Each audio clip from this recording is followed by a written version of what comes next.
વડોદરાના ચકચારી ભાયલી દુષ્કર્મ કેસમાં મોટો ફેસલો. અદાલતે 5 આરોપીઓને ગુનેગાર જાહેર કર્યા. 25મી ઓગસ્ટે સજાનું એલાન. સમગ્ર રાજ્યમાં ચકચાર જગાવનાર વડોદરાના ભાયલી દુષ્કર્મ કેસમાં આજે અદાલતે મહત્વનો ચુકાદો આપ્યો છે. આ કેસમાં આરોપી બનાવાલાયક તમામ 5 આરોપીઓને અદાલતે ગુનેગાર જાહેર કર્યા છે અને હવે આગામી 25મી ઓગસ્ટના રોજ આરોપીઓને કેટલી સજા ફટકારવામાં આવે છે તેના પર સૌ કોઈની નજર રહેલી છે. વર્ષ 2024માં નવરાત્રિના બીજા નોરતે ભાયલી વિસ્તારમાં સગીરા સાથે અમાનુષી દુષ્કર્મની ઘટના બની હતી. આ ઘટનાએ સમગ્ર રાજ્યમાં ભારે આક્રોશ અને ચિંતા ફેલાવી દીધી હતી. ત્યારબાદ પોલીસે તપાસ હાથ ધરી હતી અને આરોપીઓની ધરપકડ કરી હતી અને કેસને મજબૂત બનાવવા માટે વિવિધ પુરાવાઓ એકત્ર કર્યા હતા. આ કેસની સુનાવણી દરમિયાન સરકારી વકીલો દ્વારા અદાલતમાં ધારદાર દલીલો રજૂ કરવામાં આવી. કેસમાં કુલ 45 સાક્ષીઓની જુબાની લેવામાં આવી. સાથે જ ઘટના સ્થળના સીસીટીવી ફૂટેજ, ફોરેન્સિક પુરાવાઓ પણ તપાસમાં મહત્વપૂર્ણ સાબિત થયા હોવાનું સામે આવ્યું છે. અદાલતે ઉપલબ્ધ પુરાવાઓ અને સાક્ષીઓની જુબાનીના આધારે 5 આરોપીઓને ગુનેગાર જાહેર કર્યા છે. હવે આગામી 25મી ઓગસ્ટે સજાના મુદ્દે સુનાવણી થશે અને ત્યારબાદ અદાલત દ્વારા સજાનું એલાન આપવામાં આવશે. ચકચારી કેસમાં 5 આરોપીઓ દોષિત ઠરતા હવે પીડિત પરિવારને ન્યાય મળવાની આશા વધુ મજબૂત બની છે. બીજી તરફ ગુનેગારોને કઠોરમાં કઠોર સજા કરવામાં આવે તેવી માંગ પણ ઉઠી રહી છે.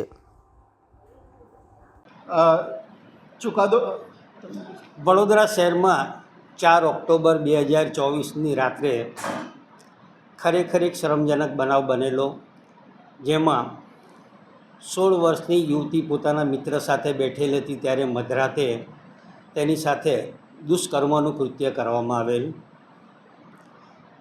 દુષ્કર્મનું કૃત્ય કરનાર અજાણ્યા ઈસમો હતા અને પોલીસ પાસે પણ એને લગતા કોઈ ખાસ માહિતી અને પુરાવા ન હતા.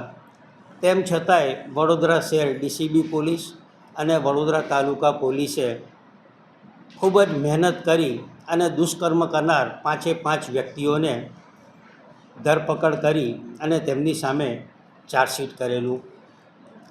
પોલીસે આ કામે ઘણા બધા પુરાવા મૂકેલા હતા અને કેસની ઇન્સાફી કાર્યવાહી કોર્ટ સમક્ષ શરૂ થતાં સરકારશ્રી દ્વારા એ કેસની ઇન્સાફી કાર્યવાહી માટે સુરતના મુખ્ય જિલ્લા સરકારી વકીલ શ્રી નયનભાઈ સુખડવાલા, વડોદરાના મુખ્ય જિલ્લા સરકારી વકીલ શ્રી અનિલભાઈ દેસાઈ અને મારી ખાસ સરકારી વકીલ તરીકે નિમણૂક કરેલી.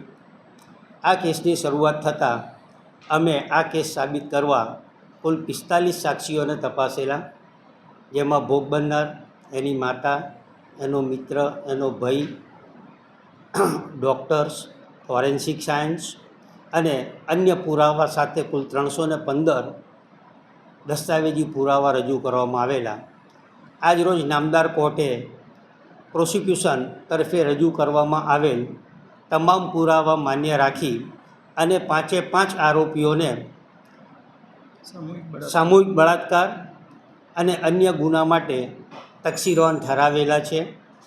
5 આરોપીઓને આજે નામદાર કોર્ટે ગુનેગાર ઠરાવતા તેમને કેટલી સજા કરવી તે અંગેની સુનાવણી 25 તારીખે આગળ મુકરર કરવામાં આવેલી છે.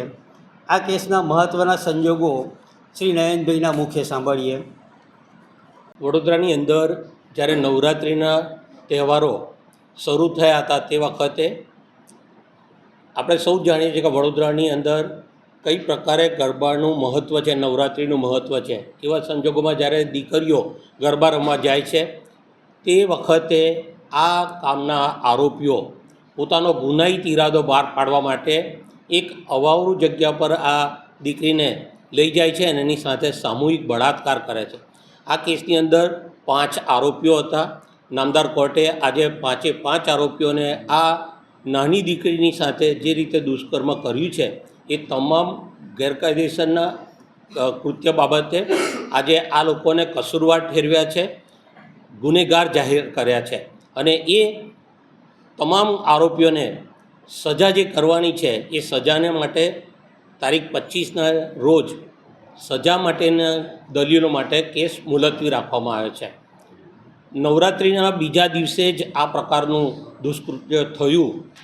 એ દુષ્કૃત્યની અંદર તપાસ કરતાં પોલીસે ઝીણવટભરી બધી તપાસ કરી છે. આ વડોદરા શહેરની અંદર જે અલગ અલગ જગ્યાએ લગાવવામાં આવેલા સીસીટીવી કેમેરાના ફૂટેજનો પણ ઉપયોગ કરવામાં આવ્યો છે.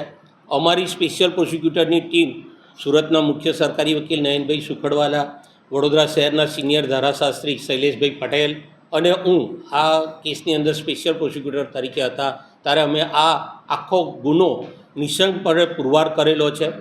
ગુનો પુરવાર કરવાની અંદર સાયન્ટિફિક એવિડન્સનો પણ ખૂબ મહત્ત્વનો રોલ રહેલો છે અને તમામ પાસાઓને દીકરીએ જ્યારે ચણિયાચોળી પહેરેલા હતા તેની ઉપર કઈ પ્રકારના ચિહ્નો ગુનેગારોના આરોપીઓના મળી આવેલા છે એ તમામ પ્રકારની ઝીણવટભરી તપાસ FSLની મદદથી તપાસ કરનાર અધિકારીએ કરેલી છે અને આ તપાસ કરનાર અધિકારીઓની આખી ટીમે આ વિગતવારનો ચાર્જશીટ રજૂ કર્યા પછીથી આજરોજ નામદાર કોર્ટમાં અમારા ત્રણેય સરકારી વકીલોની મદદથી આ કેસ આજે નિઃશંકપણે પુરવાર થયો છે અને 5 ગુનેગારોને સજા કરવામાં આવેલી છે, કસૂરવાર ઠેરવવામાં આવી છે.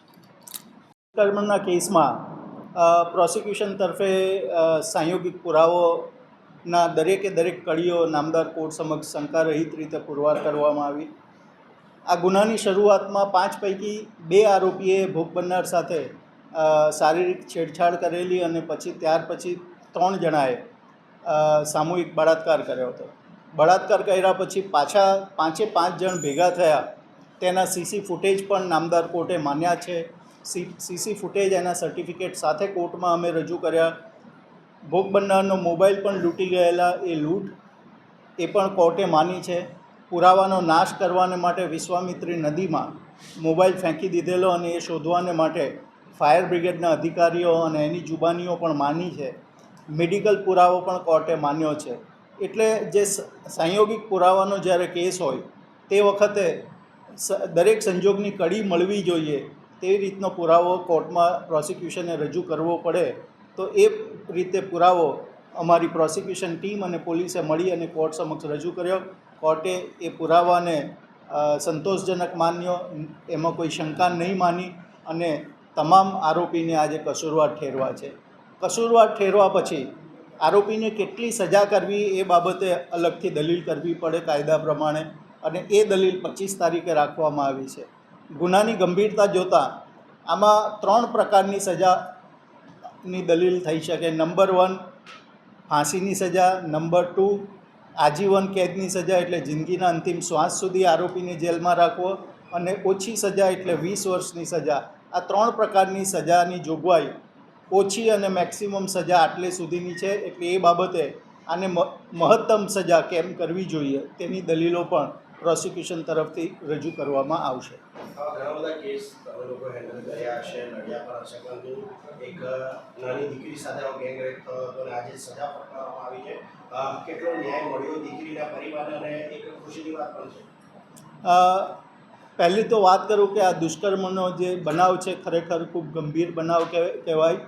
સમાજમાં આવા બનાવો બનવા ના જોઈએ. દીકરીને આજે હું એવું કહું છું કે દીકરી અને એના પરિવારને ન્યાય મળ્યો છે એટલું જ નહીં, પ્રજાને પણ બરોડાની પ્રજા અને ગુજરાતની પ્રજાને પણ એક સંતોષ થયો છે કે દીકરીને ન્યાય મળ્યો છે. ઘણી વખત કેસ પુરવાર કરવાની પ્રોસિજરમાં ઘણા લોકો એવું વિચારતા હોય કે ન્યાય લંબાય છે, પણ ન્યાય લંબાતો નથી, ન્યાય ચોક્કસ રીતે થાય છે. એ રીતે આજે કોર્ટે સરસ ન્યાય કર્યો છે. દીકરી અને એના પરિવારને સમાજનો જે ન્યાય પ્રત્યેનો વિશ્વાસ છે એ વિશ્વાસ પણ વધાર્યો છે. અમારી ટીમ આ ચુકાદાને આવકારી છે.